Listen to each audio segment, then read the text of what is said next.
As South African-born Elon Musk turned his hand to U.S. foreign policy, we asked retired U.S. Army military intelligence officer Colonel Chris Wyatt. Welcome, Colonel.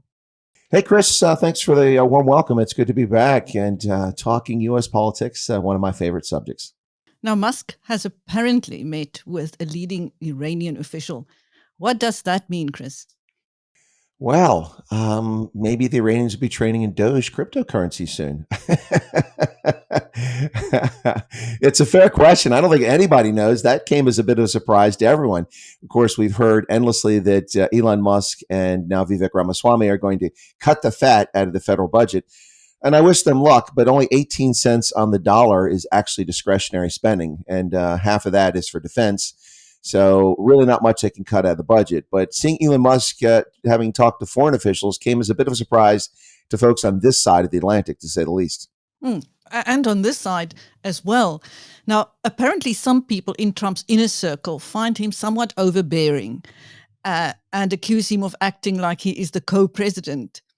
His constant presence at Trump's side since Election Day. What do you think, Chris? Well, Elon Musk is a bit of a wackadoodle. Like many entrepreneurs, he's a little bit crazy at times. He's a big risk taker, someone that also has a big vision, a long-term vision. And, like anybody that's that wealthy, the wealthiest person on the planet, obviously, but anyone that's that kind of wealthy, they're usually a bit arrogant and overbearing, just to be honest. Look at Donald Trump. He's a bit arrogant and overbearing, to say the least. I wouldn't lose any sleep over Donald Trump being steamrolled by Elon Musk. Donald Trump is his own man. I think he's proven that time and time and time again over the past 40, 50 years. So Musk may be making a lot of waves right now, and that's irritating some folks. But we saw the same thing in the previous administration where people who weren't famous and incredibly wealthy, but had a lot of influence inside Trump's inner circle, really irritated people. And that's one of the reasons why John Kelly now has become a treasonous book writer or commentator, the former chief of staff, Marine general, who is telling secrets out of house. And that's the last thing you do to your former boss unless they've committed a crime. And Trump didn't commit crimes. He just didn't do the things John Kelly thought he should do. And so now John Kelly thinks he's the expert. So I wouldn't lose sleep over Elon Musk being overbearing. You will see that if he is being disruptive in a way that Trump doesn't like, he'll be pushed backwards a little bit. So Trump holds the ultimate power. Oh, no doubt. There's no doubt about it. And you want to talk about ultimate power. This is the greatest political comeback in history. Maybe, I don't know, there might be something historically of a Roman emperor or something like that who came back from the abyss, but this is amazing. They did everything short of murdering Donald Trump to keep him from becoming president. And they tried it twice that we're aware of.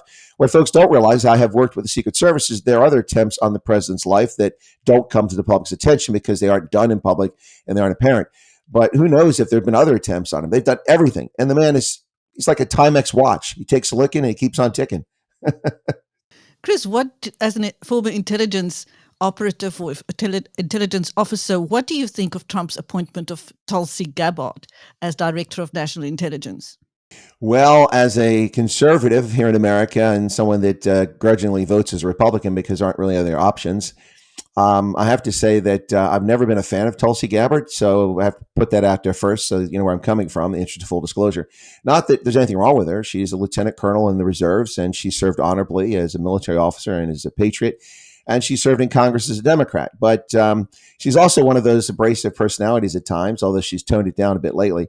I've never really, her politics and my politics, and before she joined Trump's team, were probably about 50-50 at best on things we agree on. So as far as the Director of National Intelligence, I'm not sold on the appointment.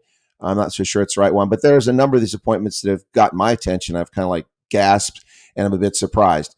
Now, she could do the job and she can do it fine.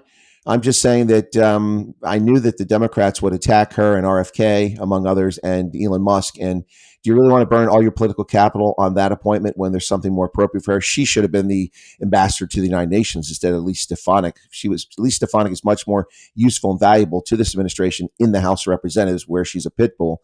And we could have given that to Tulsi Gabbard because, frankly, who cares who the ambassador to the UN is? Nikki Haley, we didn't care. Now, there are some of her detractors who say she's pro-Russia. Is she? Oh, this is utter nonsense. What's the basis for that? Pro-Russia. I mean, this is the nonsense they pull up now. Now they're bringing up allegations. Here's the thing: in politics, people make allegations. There's no merit to them, and then years later, people use that to destroy the character and undermine nominations. Same thing is happening to Pete Hegseth, who is not a person I would have picked for Secretary of Defense, but that's happening to him now.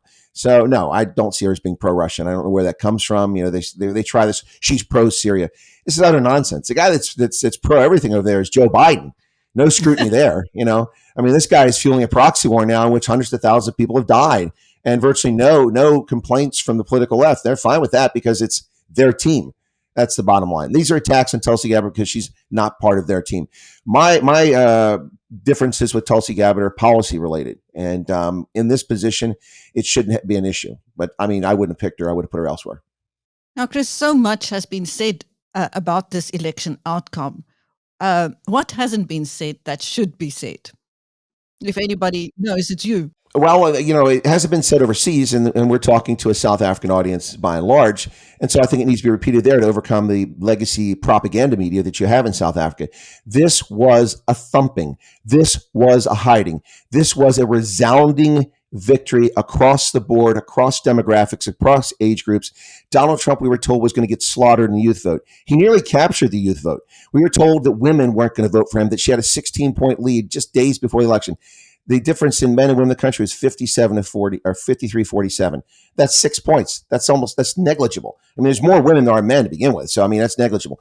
It just goes across. Black men, Trump doubled his percentage of vote in most of the country. Here in Pennsylvania, more than double the number of black men voted for Trump than previously. He nearly took a majority of Hispanics. He took a majority of Hispanic men. It's the highest percentage vote total for a Republican candidate since they began keeping these statistics in 1972.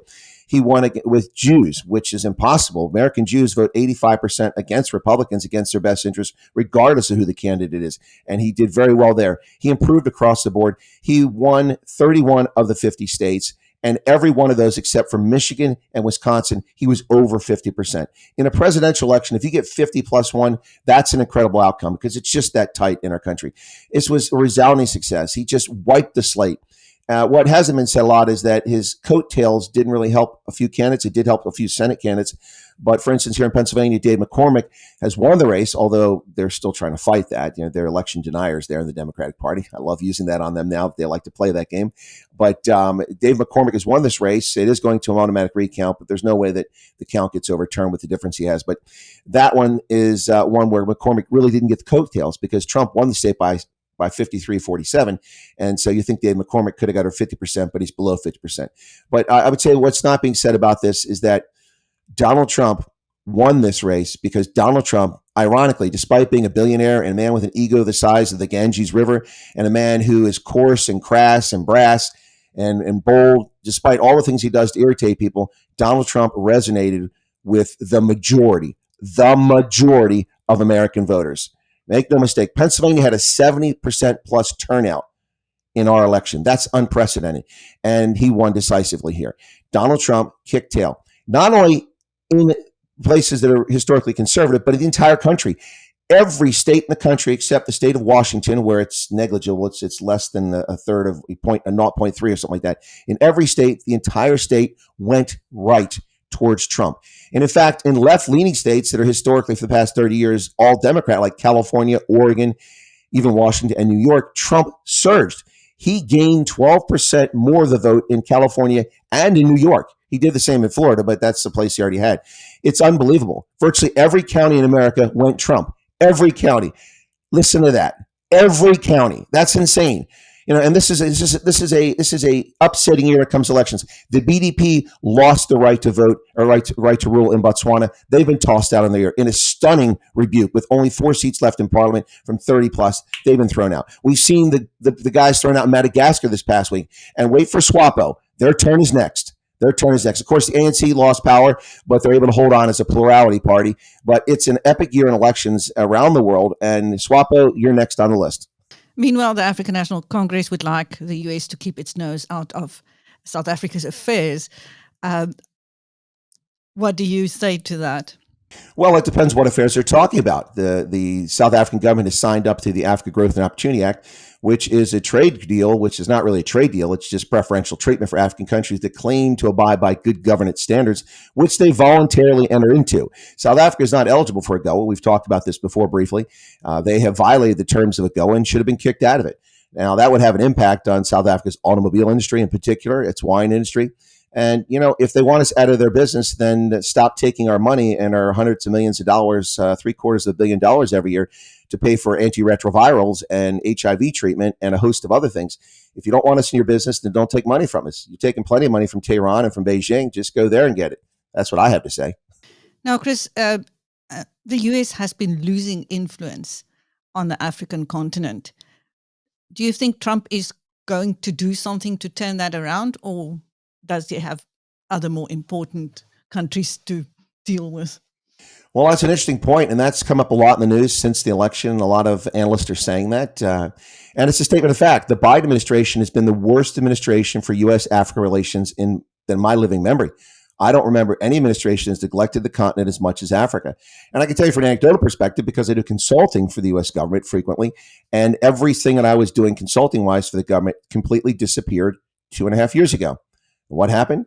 Joe Biden's proxy war in Ukraine started 2.5 years ago, and everything in the U.S. government shifted to Russia, Russia, Russia. That's all they focus on.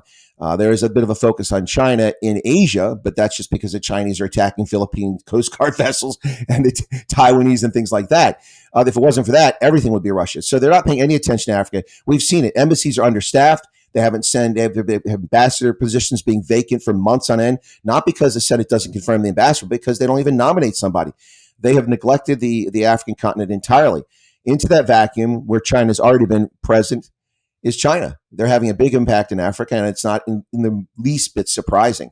This is disgraceful. The previous Trump administration kept the status quo. They didn't change anything from Obama's engagement, kept the same level sort of thing.